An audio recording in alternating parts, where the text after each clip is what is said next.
July 18 చరిత్రలో ఈరోజు company మహల్దార్ మేజర్ పీర్ సింగ్ షెకావత్ 1948వ సంవత్సరం జూలై 18వ తేదీన భారత్ పాకిస్తాన్ యుద్ధంలో వీరమరణం పొందారు. మేజర్ పీర్ సింగ్ షెకావత్ మే 20, 1918న రాజస్థాన్లో జన్మించారు. దేశానికి స్వాతంత్ర్యం వచ్చిన తర్వాత 1947లో ఆయన భారత సైన్యంలో 6వ రాజ్పుత్నా రైఫిల్స్లో చేరి భారతదేశం పాకిస్తాన్ యుద్ధంలో పాల్గొన్నారు. జమ్మూ కాశ్మీర్లోని తీత్వాల్లో పాకిస్తాన్ పోస్టును స్వాధీనం చేసుకునే బాధ్యతను ఈ యుద్ధంలో పీర్ సింగ్ భాగమైన కంపెనీకి అప్పగించారు. కానీ అది అంత సులభం కాదు. యుద్ధంలో చాలా మంది సైనికులు ప్రాణాలు త్యాగం చేశారు. అనేక మంది గాయపడ్డారు. ఆ తర్వాత పీర్ సింగ్ ఒంటరిగా మిగిలిపోయారు. అయినప్పటికీ అతని ధైర్యం తగ్గలేదు. అతను గ్రెనేడ్లతో శత్రు స్థావరాలపై ఒంటరిగా దాడి చేస్తూనే ఉన్నారు. ఈ సమయంలో శత్రువు విసిరిన గ్రెనేడ్తో అతని ముఖం తీవ్రంగా గాయపడింది. మేజర్ పీర్ సింగ్ షెకావత్ గాయపడినప్పటికీ 6 పాకిస్తానీలను హతమార్చారు. 2 పాకిస్తానీ పోస్టులను కూడా స్వాధీనం చేసుకున్నారు. కానీ 3వ పోస్టు వైపు వెళ్తుండగా అతని తలపై శత్రువులు కాల్పులు జరిపారు. మేజర్ పీర్ సింగ్ షెకావత్ యుద్ధ భూమిలోనే వీరమరణం పొందారు. అసమానమైన ధైర్య సాహసాలు ప్రదర్శించినందుకు మేజర్ పీర్ సింగ్ షెకావత్ కు మరణానంతరం 1952లో పరమవీర చక్రను ప్రదానం చేశారు. రాజ్పుతానా రైఫిల్స్ లో పరమవీర చక్ర అందుకున్న మొదటి సైనికుడు. అదనంగా ప్రధానమంత్రి నరేంద్ర మోదీ అతని గౌరవార్థం అండమాన్ నికోబార్ ద్వీపానికి INAN 374 పీర్ అని పేరు పెట్టారు.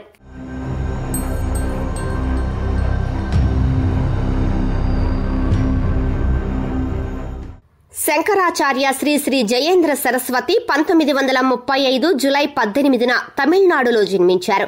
ఆయన కాంచీపురంలో ఉన్న కంచి కామకోటి పీఠానికి 69వ శంకరాచార్యులు. కంచి పీఠం హిందూ మతాన్ని అనుసరించే వారికి చాలా ముఖ్యమైనదిగా పరిగణించబడుతుంది. జయేంద్ర సరస్వతి ఫిబ్రవరి 28, 2018న 82 వయసులో మరణించారు. వేదశాస్త్ర నిపుణుడిగా పేరు పొందారు. 1983లో జయేంద్ర సరస్వతి తన వారసుడుగా శంకర్ విజయేంద్ర సరస్వతిని ప్రకటించారు. శంకరాచార్య శ్రీ శ్రీ జయేంద్ర సరస్వతి సనాతన సంప్రదాయాలను పాటిస్తూ సామాజిక సంక్షేమం, ముఖ్యంగా దళితుల విద్య ఇంకా ప్రజారోగ్యం కోసం మఠం కార్యకలాపాలను విస్తరించారు. అయితే జయేంద్ర సరస్వతి హత్య కేసులో అరెస్ట్ అయ్యారు. కానీ సాక్ష్యాధారాలు లేకపోవడంతో ఈ కేసులో నిందితులందరినీ నవంబర్ 13, 2013న పుదుచ్చేరి కోర్టు నిర్దోషులుగా ప్రకటించింది. అప్పట్లో రాష్ట్రంలో జయలలిత ప్రభుత్వం ఉంది. స్వామీజీ అరెస్ట్ రాజకీయ కుట్ర అని కొందరు భావిస్తారు.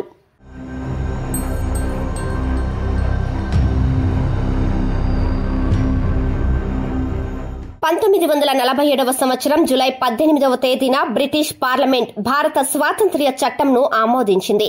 ఈ చట్టంలో భారతదేశానికి స్వాతంత్ర్యం, పాకిస్తాన్ను కొత్త దేశంగా ప్రకటించే ప్రతిపాదన చేశారు. చట్టం ఆమోదించిన తరువాత దాదాపు 28 రోజుల తరువాత, అంటే ఆగస్టు 15, 1947న భారతదేశం బ్రిటిష్ వారి నుండి స్వాతంత్ర్యం పొందింది. దీనికి ఒక రోజు ముందు 1947 ఆగస్టు 14న పాకిస్తాన్ ఏర్పడింది.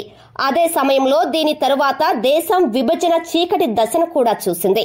భారత్ పాకిస్తాన్ విభజన ఎంత భయంకరమైందో, విభజన సమయంలో సంభవించిన అల్లర్లలో లక్షల మంది ప్రజలు ప్రాణాలు కోల్పోయారనే వాస్తవాన్ని బట్టి అంచనా వేయవచ్చు.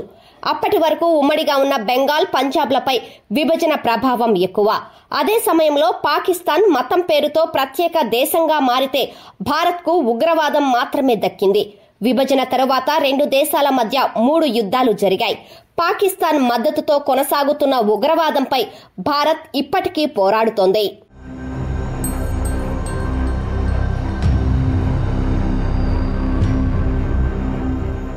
భారత మహిళా క్రికెట్ జట్టులో అద్భుత క్రీడాకారిణి అయిన స్మృతి మంధన జూలై 18వ తేదీన తన 28వ పుట్టినరోజు జరుపుకుంటున్నారు.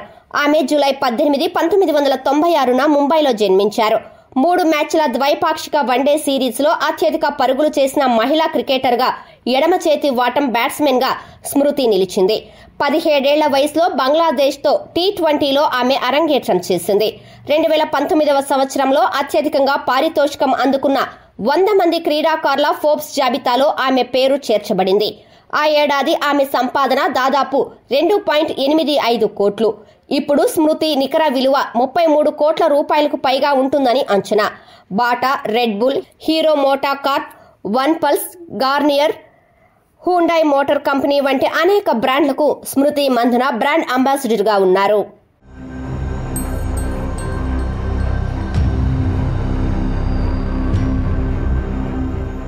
నెల్సన్ మండేలా 1918వ సంవత్సరం జూలై 18వ తేదీన దక్షిణాఫ్రికాలో జన్మించారు.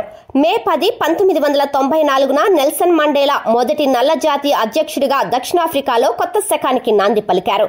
వర్ణ వివక్ష నిర్మూలనకు ప్రతీకగా ఆయన జయంతిని ప్రపంచవ్యాప్తంగా జరుపుకుంటారు. దక్షిణాఫ్రికాను 3 శతాబ్దాల పాటు శ్వేత జాతీయులు పాలించిన విషయం తెలిసిందే. 1994లో దక్షిణాఫ్రికాలో మొదటిసారిగా ప్రజాస్వామ్య ఎన్నికలు జరిగాయి. 1994 మే 10న రాజధాని ప్రిటోరియాలో జరిగిన వేడుకలో ఆఫ్రికన్ రాజకీయ నాయకులే కాకుండా 140 దేశాల ప్రతినిధులు పాల్గొన్నారు. ఈ వేడుకలో నెల్సన్ మండేలా మాట్లాడుతూ, ఈ అందమైన భూమిపై ఒక మనిషి మరొకరిచే అణిచివేయబడకూడదు అన్నారు. నెల్సన్ మండేలా తన దేశంలో వర్ణ వివక్షకు వ్యతిరేకంగా ప్రచారం చేసిన తీరు అనేక దేశాలను ఆకర్షించింది.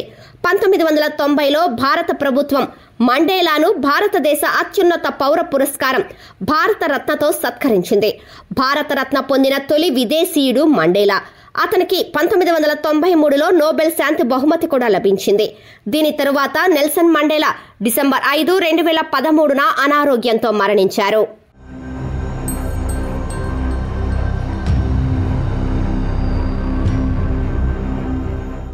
జూలై 18, 1925న జర్మన్ నియంత అడాల్ఫ్ హిట్లర్ ఆత్మకథ మెయిన్ కాంప్ మొదటి ఎడిషన్ ప్రచురించబడింది. ఈ పుస్తకం మొత్తం 9473 కాపీలు ప్రచురించబడిన మొదటి సంవత్సరంలోనే అమ్ముడయ్యాయి. జైల్లో శిక్ష అనుభవిస్తున్నప్పుడు హిట్లర్ ఈ పుస్తకాన్ని రాశాడు.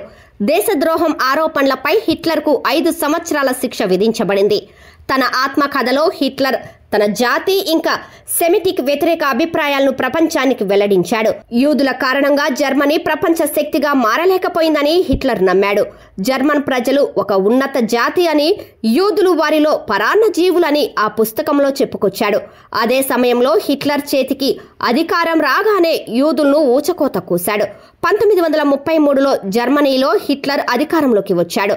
ఆ తర్వాత 6 ఏళ్లలో దాదాపు 60 లక్షల మంది యూదులను హత్య చేశాడు. వీరిలో 15 లక్షల మంది పిల్లలున్నారు. తర్వాత హిట్లర్ 2వ ప్రపంచ యుద్ధానికి కూడా కారణమయ్యాడు. అతని ఓటమి తర్వాత అతను ఏప్రిల్ 30, 1945న బెర్లిన్లోని ఒక బంకర్లో కాల్చుకొని ఆత్మహత్య చేసుకున్నాడు.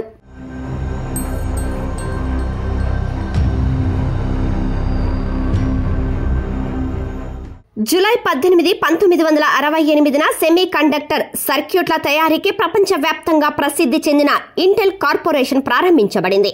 మైక్రో ప్రాసెసర్లను తయారు చేయటం ప్రారంభించిన మొదటి సంస్థ ఇంటెల్. ఇంటెల్ ప్రధాన కార్యాలయం శాంటా క్లారా, కాలిఫోర్నియా సిలికాన్ వ్యాలీలో ఉంది. ఇంటెల్ కార్పొరేషన్ను 1968లో అమెరికన్ ఇంజనీర్లు రాబర్ట్ నోయిస్ ఇంకా గోర్డాన్ మూర్లు స్థాపించారు. రాబర్ట్ నోయిస్, గోర్డాన్ మూర్ ఇద్దరు అత్యంత విజయవంతమైన ఇంజనీర్లు. ఇంటెల్ మొట్టమొదట మొత్తం 12 ప్రాసెసర్లను ఉత్పత్తి చేసింది. వీటిని ప్రింటింగ్ క్యాలిక్యులేటర్ అయిన నిస్పాన్ కంప్యూటర్ మిషన్ కోసం రూపొందించారు.